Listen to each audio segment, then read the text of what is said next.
with the Chase Celebrity Christmas Special at 5. Then Rylan and David Walliams and Jimmy Carr and Catherine Ryan take on Ant and Dex, a Christmas Limitless Win, all for charity at 8. Next, His Majesty's first festive address. Bravo! Merry Christmas, everybody! Merry Christmas! Merry Christmas! It's beginning to look a lot like Christmas. Charlotte's Beautiful Skin Foundation. Science and colour for a healthy-looking glow. With rose complex and hyaluronic acid, skin looks beautifully plump and smooth, beautifully hydrated, beautifully radiant, beautifully matched. Charlotte's Beautiful Skin Foundation. And now, discover new Beautiful Skin Radiant Concealer. Find your beautiful match and shop now at charlottetilbury.com. I am what I am. I don't want praise. I don't want pity. And so, if I love each sparkle and each bangle, why not see things from a different angle? Your life is a sham tune. You can shout out, I am what I am.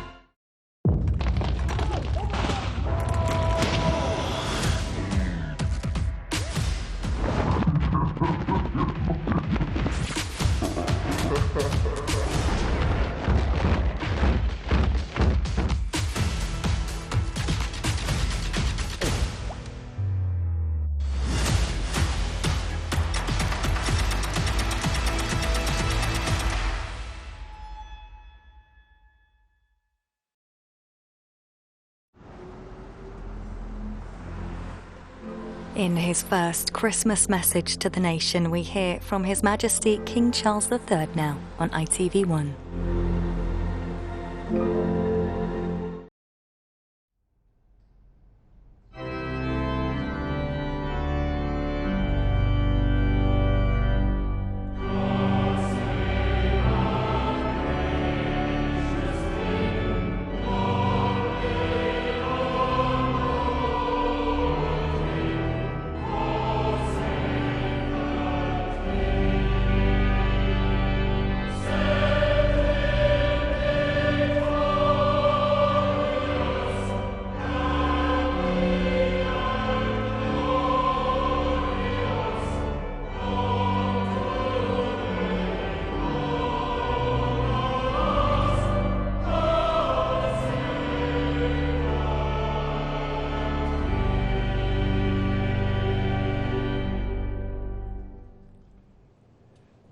I'm standing here in this exquisite chapel of St. George at Windsor Castle, so close to where my beloved mother, the late Queen, is laid to rest with my dear father. I am reminded of the deeply touching letters, cards, and messages which so many of you have sent my wife and myself, and I cannot thank you enough for the love and sympathy you have shown our whole family. Christmas is a particularly poignant time for all of us who have lost loved ones. We feel their absence at every familiar turn of the season and remember them in each cherished tradition. In the much-loved carol, O Little Town of Bethlehem, we sing of how in thy dark street shineth the everlasting light.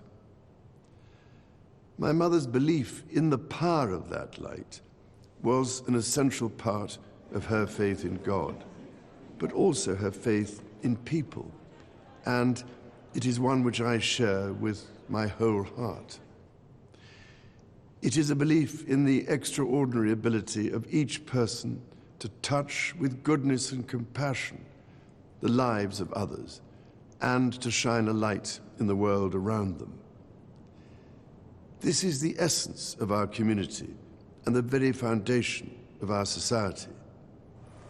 We see it in the selfless dedication of our armed forces and emergency services, who work tirelessly to keep us all safe, and who perform so magnificently as we mourn the passing of our late Queen.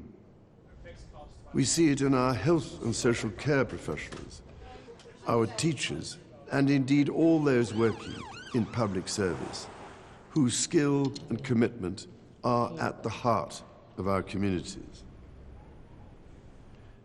And at this time of great anxiety and hardship, be it for those around the world facing conflict, famine, or natural disaster, or for those at home finding ways to pay their bills and keep their families fed and warm, we see it in the humanity of people throughout our nations and the Commonwealth who so readily respond to the plight of others.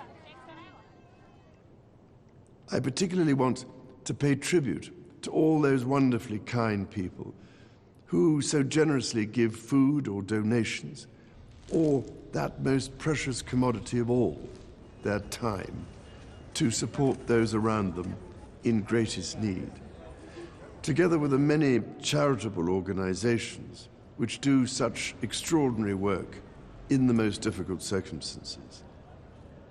Our churches, synagogues, mosques, temples, and gurdwaras have once again united in feeding the hungry, providing love and support throughout the year. Such heartfelt solidarity is the most inspiring expression of loving our neighbour as ourselves. The Prince and Princess of Wales recently visited Wales, shining a light on practical examples of this community spirit. Some years ago, I was able to fulfill a lifelong wish to visit Bethlehem and the Church of the Nativity.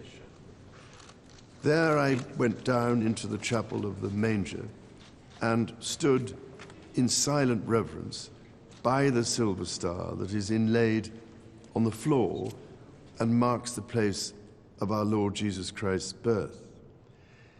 It meant more to me than I can possibly express to stand on that spot where, as the Bible tells us, the light that has come into the world was born. While Christmas is, of course, a Christian celebration, the power of light overcoming darkness is celebrated across the boundaries of faith and belief. So whatever faith you have or whether you have none, it is in this life-giving light and with the true humility that lies in our service to others that I believe we can find hope for the future. Let us therefore celebrate it together and cherish it always. With all my heart, I wish each of you a Christmas of peace, happiness, and everlasting light.